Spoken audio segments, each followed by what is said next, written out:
तो ISL season 8 का match number 8 हो चुका है खत्म। मैच हो रहा था FC Goa versus Jamshedpur FC और इस मैच पे जमशेदपुर एफसी ने जम के खेलकर एक बहुत ही बड़ा जीत हासिल कर लिया है और उनके खाते में 3 पॉइंट और पॉइंट टेबल के एकदम टॉप पर मौजूद हो चुका है। तो चलिए इस मैच के हम लोग रिव्यू कर लेते हैं। फुल मैच स्टोरी में आपको बताने वाला हूँ।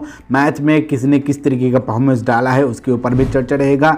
तो फुल्ली डिस्कशन है इस मैच से रिलेटेड। तो आपको अगर जानना है तो इस वीडियो को अंत तक जरूर देखते रहना। तो सबसे पहले अगर दोनों टीमों का मैं प्लेइंग 11 देखूं तो भाई मैंने आपको जिस तरीके से बताया था उस तरीके का ही था। उसके इर्द गिर्द कुछ चेंज हमें नजर आया है। सबसे पहले अगर एफसी गोवा की टीम को देखा जाए तो यहाँ पर भाई गोलकीपर के तौर पर धीराज सिंह, उसके बाद डिफेंस लाइन पर सेसन परेरा, सेटन फर्नांडिस, इवान गोंजालेज, आइवान थोंगलिन और उसके बाद अगर मैं मिडफील्ड की बात करूँ तो यहाँ पर अल्बर्टो नगुरा, अलेक्जेंडर, उसके बाद एडू विद्या, ग्लेन मार्टिन, ओर्टिज यहाँ पर एंट्री कर लिया था। उसके बाद मुनगांवकर यानी कि कबरेरा को भाई आज पहले प्लेइंग 11 में मौका नहीं मिला है। और इसके बाद अगर जमशेदपुर एफसी को देखा जाए तो यहाँ पर भाई गोलकीपर के तौर पर टीपी रहनेस, उसके बाद नरेंद्र गहलोत, रिकी मौजूद था, डेंथली, पीटा हटली, जितेंद्र, सिमलन डंगल, कोमल थडर, अलेक्जेंडर लीमा, उसके बाद नियर्स वाल्किस, ग्रेग स्टुअर्ट भाई आज शामिल हुआ था प्लेइंग 11 में। और वाल्किस स्टुअर्ट का जो जोड़ी था भाई, जो कॉम्बिनेशन था वो बहुत ही ज़्यादा इफेक्टिव साबित हुआ।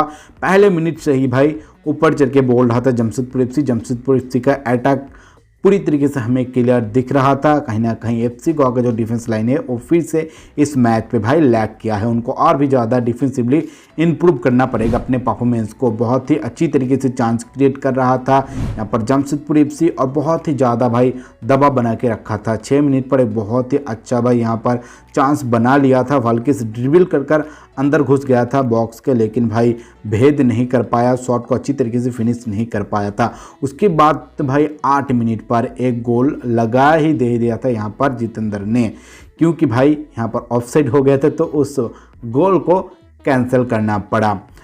शायद यहाँ पर कॉर्नर ले रहा था भाई स्टुअर्ट और उसके बाद कोमल के पास बॉल गया। कोमल ने भाई सीधा पेनल्टी एरिया में घुस गया था और वहां से शॉट ले लिया और डिफ्लेक्ट होकर जितेंद्र से बॉल घुस गया था गोल पोस्ट के अंदर। लेकिन भाई सभी के सभी जो 2 खिलाड़ी सामने मौजूद था वहां पर वो ऑफसाइड में पकड़ा गया और गोल को कैंसिल करना पड़ा। लेकिन उसके बाद भाई लगातार पोजीशन बनाकर रखा था एफसी गोवा और एफसी गोवा भी अपना अटैक करने की कोशिश कर रहा था, लेकिन उनको भाई मिडफील्ड से आगे बढ़ने ही नहीं दे रहा था जमशेदपुर एफसी का डिफेंस लाइन। जमशेदपुर एफसी का जो डिफेंस है भाई बहुत ही सेटल नज़र आया है और बहुत ही तगड़ा इनका डिफेंसिव लाइन था, जिसके चलते भाई एफसी गोवा चांस ही क्रिएट नहीं कर पाया था इस मैच पे और ज़्यादा से ज़्यादा चांस बन रहा था यहाँ पर जमशेदपुर एफसी का। लेकिन पहले हाफ में अगर देखा जाए, पहले हाफ में उतना ज़्यादा हमें खास मौका नहीं नज़र आया है। हाँ कुछ मौका मिला था जो कि मिस किया है जमशेदपुर एफसी ने। तो फर्स्ट हाफ में भाई कोई भी गोल नहीं आया था, 0-0 स्कोर लाइन था। लेकिन जैसे ही भाई स्टार्ट हुआ सेकंड हाफ 50 मिनट पर जमशेदपुर एफसी को पहला गोल मिल गया था। जैसे कि मैंने आपको बताया कि स्टुअर्ट और वाल्किस का जो जोड़ी है बहुत ही ज़्यादा इफेक्टिव रहा है और भाई इन जोड़ी ने ही इस गोल को तब्दील किया। मिल चुका है सीजन का दूसरा गोल और वाल्किस का पहला गोल इस दफ़ा इस सीजन में। तो यहाँ पर जमशेदपुर एफसी 1-0 से लीड ले लिया था। उसके बाद लगातार फिर से भाई अटैक हो रहा था। जमशेदपुर एफसी थामा नहीं था। दूसरी तरफ जमशेदपुर एफसी का डिफेंस भी रोक रहा था। एफसी गोवा की तरफ से भाई चांस क्रिएट होने ही नहीं दे रहा था। लेकिन देखते देखते 10 मिनट के बाद एक और शानदार गोल फ्री किक से भाई बॉल को दे दिया था फिर से स्टुअर्ट ने वाल्किस को। वाल्किस ने भाई चिप करके हेड से बॉल को अंदर घुसा दिया, 2-0 कर दिया। यहाँ पर क्या ज़बरदस्त परफॉर्मेंस था और एकदम भाई हावी होकर बोल रहा था जमशेदपुर एफसी गोवा के डिफेंस लाइन के ऊपर। डिफेंसिव एरर हमें बहुत सारा देखने को मिला है यहाँ पर एफसी गोवा की तरफ से, जिसके चलते उनको 2 गोल कंसीड करना पड़ा। उसके बाद भाई बॉडी सिंह आया और वो भी आकर भाई बहुत ही ज़्यादा यहाँ पर प्रभाव डाला है। उसके बाद नेक्स्ट एक और भाई यहाँ पर बदलाव हुआ। स्टुअर्ट की जगह जॉर्डन मडी को डाला गया और उन्होंने भाई आते ही अपने पहले टच में ही गोल दाग दिया 80 मिनट पर। 80 मिनट पर ही उनका नहीं 77 मिनट पर उनका एंट्री हुआ था और उसके बाद 80 मिनट पे उन्होंने गोल लगा दिया। क्या ज़बरदस्त फिनिश था भाई। यहाँ पर पूरी तरीके से चांस क्रिएट करके बैठा था जमशेदपुर एफसी और जॉर्डन मडी उसको भाई लॉफ लिया और उन्होंने गोल लगा दिया। 3-0 हो गया था, लग रहा था कि एफसी गोवा आज नाकाम रहेगा गोल लगाने में, लेकिन उसके बाद एकदम अंत में जाकर 86 मिनट पर कबरेरा ने अकेले ही एक गोल को लगा दिया था। बहुत ही अच्छा उनका फिनिश था यहाँ पर, और तगड़ा काम किया है यहाँ पर कबरेरा अपने पहले टच पर, जिसके चलते यहाँ पर उनको गोल मिला है। तो इस गोल में बहुत ही ज़्यादा अच्छा फिनिश था इनका, और इस तरीके का ही परफॉर्मेंस हम लोग एक्सपेक्ट करेंगे आने वाले दिनों में।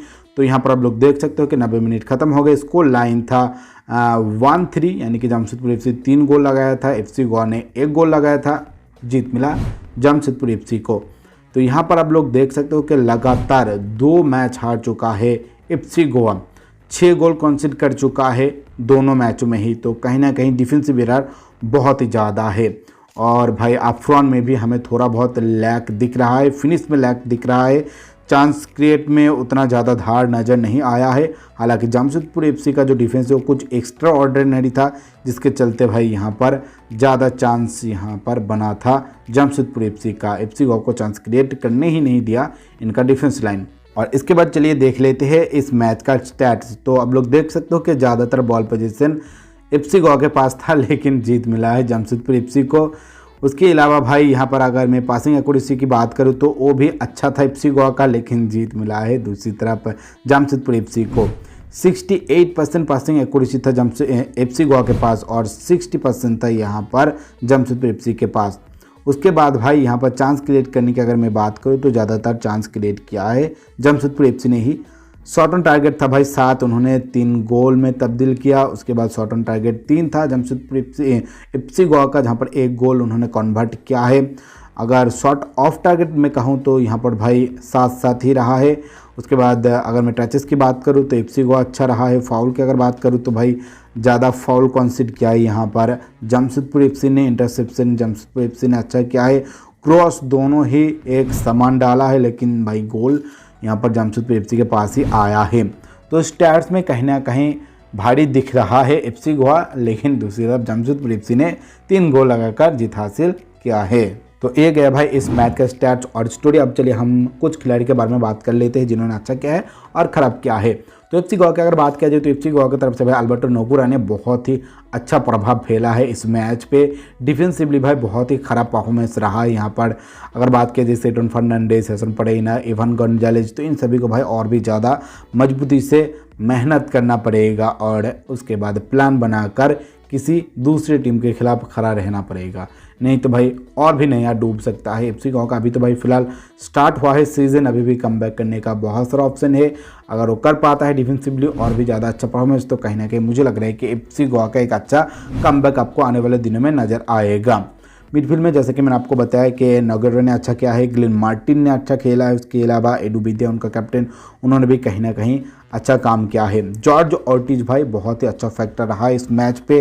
देवेंद्र मुनगांवकर को भाई एज स्ट्राइकर खिलाया था, लेकिन वो भाई थोड़ा बहुत आज फीका है, तो उनका परफॉर्मेंस नहीं आया है। अगर एक गोल दाग पाता तो भाई कहीं ना कहीं उनका परफॉर्मेंस और भी ज़्यादा निखर के आ सकता था, लेकिन ऐसा कुछ नहीं हुआ है। उसके बाद अगर मैं जमशेदपुर एफसी की बात करूं तो भाई जमशेदपुर एफसी की तरफ से डिफेंसिवली अगर बात किया जाए तो पीटर हार्टली को दाद देना पड़ेगा। उन्होंने एक इंडियन बैकलाइन के साथ बहुत ही अच्छी तरीके से डिफेंस लाइन को मेंटेन किया है। नरेंद्र गहलोत मौजूद था, वहाँ पर एंथनी मौजूद था, रिकी मौजूद था, तो इन सभी के साथ जो जोड़ी बनाया था डिफेंस लाइन पर वो बहुत ही अच्छा था। तो पीटर हार्टली को भाई यहाँ पर क्रेडिट देना पड़ेगा। उसके बाद अगर मैं मिडफील्डरों की बात करूं तो भाई कोमल थर्ड क्या स्पीड दिखाया है इस मैच पे, एकदम पूरा मैच पे ही छाया हुआ था। और इसके अलावा भाई जो इफेक्टिव जोड़ी था वाल्किस और ग्रेग स्टुअर्ट, इसका मैं क्या कहूं आपको, कमाल का जोड़ी था, कमाल का इफेक्ट इन्होंने डाला इस मैच पे। और वाल्किस को भाई यहाँ पर hero of the match choose किया गया है। स्टुअर्ट ग्रेट का भी भाई बहुत ही अच्छा यहाँ पर परफॉर्मेंस था। और जॉर्डन मरी भाई एज ए सुपर सब काम किया है, तो उनका नाम भी लेना पड़ेगा। तो ओवरऑल भाई अगर इस मैच को देखा जाए तो एफसी गोवा कहीं ना कहीं डिफेंसिवली एरर के चलते मैच को हारा है। दूसरी तरफ जमशेदपुर एफसी डिफेंसिवली बहुत ही अच्छा था, और इनका जितना भी भाई क्रिएटिव खिलाड़ी था इस मैच पे, इंडियन खिलाड़ी की मैं बात कर रहा हूँ, उन्होंने बहुत ही अच्छा मदद किया है अटैक में, जिसके चलते ये रिजल्ट आ पाया है। आप लोग भी अपना क्या विजन रखते हो इस मैच के ऊपर कमेंट करके मुझे जरूर बताइए। फिलहाल के लिए इस वीडियो में इतना ही। आपको बहुत बहुत शुक्रिया टेक्निकल की इस वीडियो को देखने के लिए। अगर आपको वीडियो अच्छा लगे तो लाइक जरूर कर दीजिए, अपने दोस्तों से वीडियो को ज़्यादा से ज़्यादा शेयर कर दीजिए ताकि उनको भी इस तरह की इंपॉर्टेंट चीज़ों के बारे में पता चले। और आपने अभी तक चैनल को सब्सक्राइब नहीं किया तो चैनल को सब्सक्राइब करने के बाद ऑल नोटिफिकेशन ऑन कर दीजिए ताकि आपको फटाफट नोटिफिकेशन मिल जाए जब भी मैं वीडियो अपलोड करूँ।